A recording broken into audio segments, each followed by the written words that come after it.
नमस्कार दोस्तों, मैं हूं संजीव त्रिवेदी। हरियाणा में चुनाव के पहले चरण के लिए भारतीय जनता पार्टी ने जब टिकटें जारी की, घोषणा की 67 नाम एक बार में, तो ऐसा लगा जैसे हंगामा हो गया।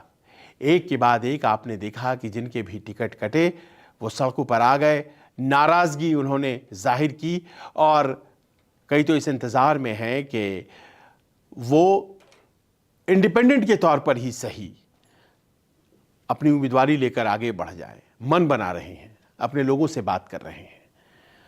कुछ को ये लग रहा है कि हो सकता है कि कुछ बदलाव आ जाए, भारतीय जनता पार्टी के जो शीर्षस्थ नेता हैं वो बदल जाएं और सोचने लगे कि जो लोग नाराज़ हैं उनकी उम्मीदवारी में दम तो होगा। लेकिन अभी तक भारतीय जनता पार्टी ने इस लिहाज से कुछ भी नहीं किया है। 67 नाम, जिसमें टिकट कटने वालों में मंत्री भी हैं, जिसमें टिकट कटने वालों में विधायक भी हैं। मंत्री रंजीत चौटाला, विधायक तो 6-7 विधायक हैं जिनके नाम कटे और बहुत से ऐसे लोग हैं जो कि बड़े प्रभावशाली अपने अपने क्षेत्रों में जो पहले भी चुनाव लड़ चुके हैं, उन सब के टिकट कटे और एक ऐसा हंगामा बरपा हुआ है कि लग ये रहा है कि भारतीय जनता पार्टी की ये जो बगावत है कहीं महंगी न पड़ जाए। और इसी को देखते हुए कांग्रेस पार्टी ने तय किया कि बड़ी सावधानी से टिकटों की घोषणा करनी है। अब आप ये सोचिए कि टिकटों की घोषणा आज होगी, कल होगी, ये लगातार इस तरह से चल रहा था और आखिरकार ये टिकट आज घोषित कर दिए गए। सबों को इंतज़ार था कि आखिरकार ये जो टिकट घोषित होते हैं तो कितने नामों की सूची होगी। तो जो हमारे पास नामों की सूची है, 31 नाम सिर्फ लाए गए हैं, यानी कि 1/3 लगभग टिकट जो है वो घोषित किया गया है। इससे ज़्यादा टिकट घोषित नहीं किया गया है।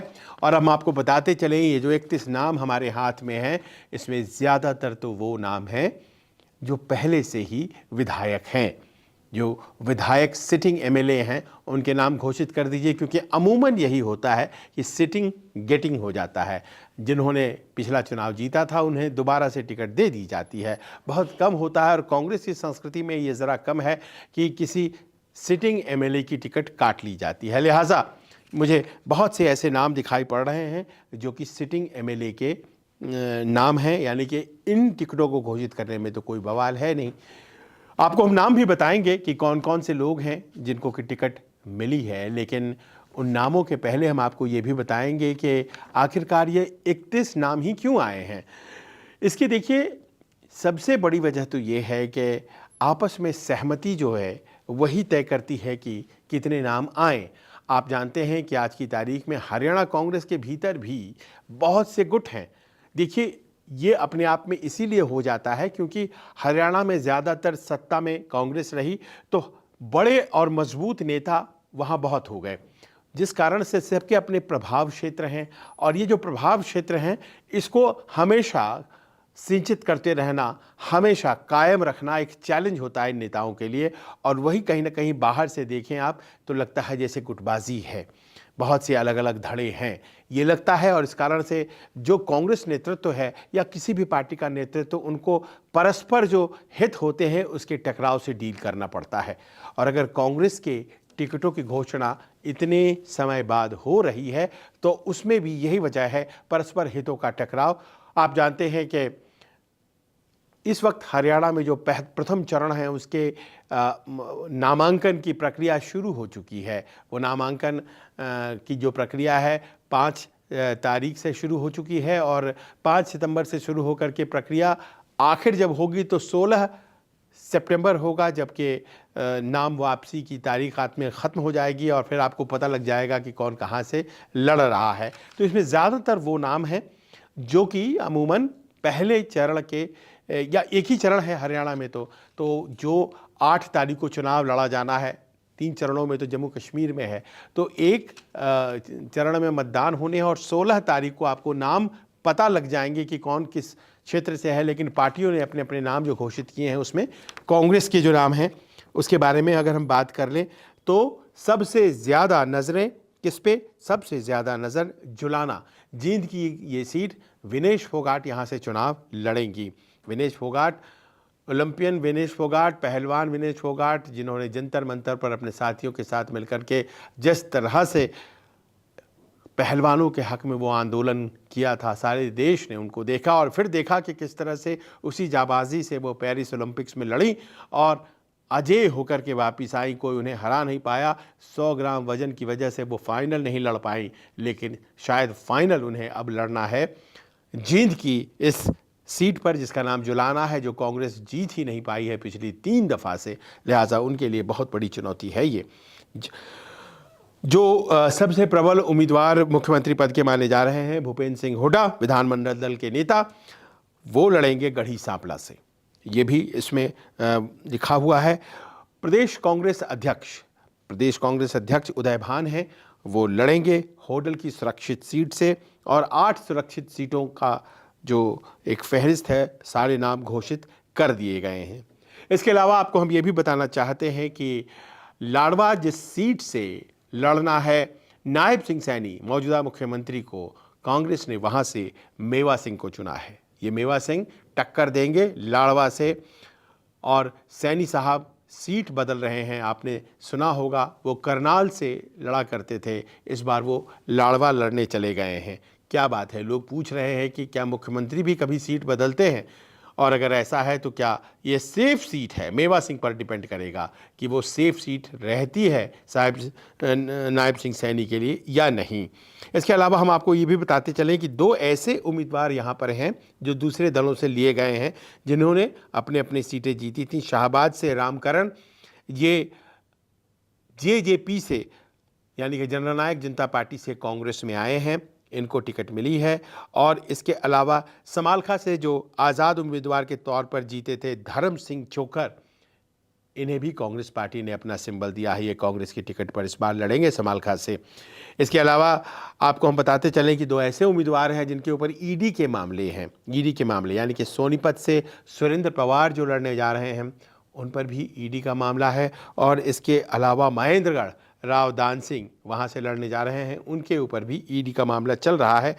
रावदान सिंह के बारे में आपको याद होगा, अभी लोकसभा चुनाव के ख़त्म हुए लोकसभा चुनाव में भी ये महेंद्रगढ़ भिवानी से उम्मीदवार थे और बड़े कम मार्जिन से भारतीय जनता पार्टी के उम्मीदवार वहाँ से जीत पाए थे। रावदान सिंह एक मजबूत उम्मीदवार माने जाते हैं और उन पर फिर से एक बार दाव लगाया गया है महेंद्रगढ़ में। इसके अलावा आपको हम बताते चलें, रेवाड़ी से चिरंजीव राव लालू प्रसाद यादव के दामाद कैप्टन अजय यादव के लड़के इस बार फिर से किस्मत आजमाएंगे, सिटिंग एमएलए हैं वहाँ के। और साउथ हरियाणा में रेवाड़ी के अलावा नूह और फिरोजपुर झिरका और पुरहाना, ये तीनों सीटें कांग्रेस के पास थीं। मेवात का एरिया कहलाता है। यहाँ से नूह से फिर से आफ्ताब अहमद, फिरोजपुर झिरका से फिर से ममन खान और पुरहाना से फिर से मोहम्मद इलियास चुनाव लड़ेंगे। फरीदाबाद से नीरज शर्मा, फरीदाबाद एनआईटी की सीट से नीरज शर्मा को दिया गया है टिकट। और जैसा कि पहले बताया गया, सोनीपत से सुरेंद्र पवार को टिकट दिया गया है। सफ़ीदों से सुभाष गंगोली चुनाव लड़ने जा रहे हैं। और डबवाली सीट, जहां से आप जानते हैं कि दिग्विजय सिंह दुष्यंत चौटाला के भाई और जननायक जनता पार्टी के ये दोनों नेता हैं, डबवाली में टक्कर देने के लिए कांग्रेस ने अमित सिहाग को चुना है। रोहतक की जो सीट है, आप जानते हैं रोहतक जो गढ़ है माना जाता है भूपेंद्र सिंह हुड्डा का। रोहतक से सांसद भी हैं दीपेंद्र सिंह हुड्डा और रोहतक से भारत भूषण बत्रा, वहाँ पर पंजाबियों की भी अच्छी खासी संख्या है रोहतक में। भारत भूषण बत्रा रोहतक से चुनाव लड़ेंगे।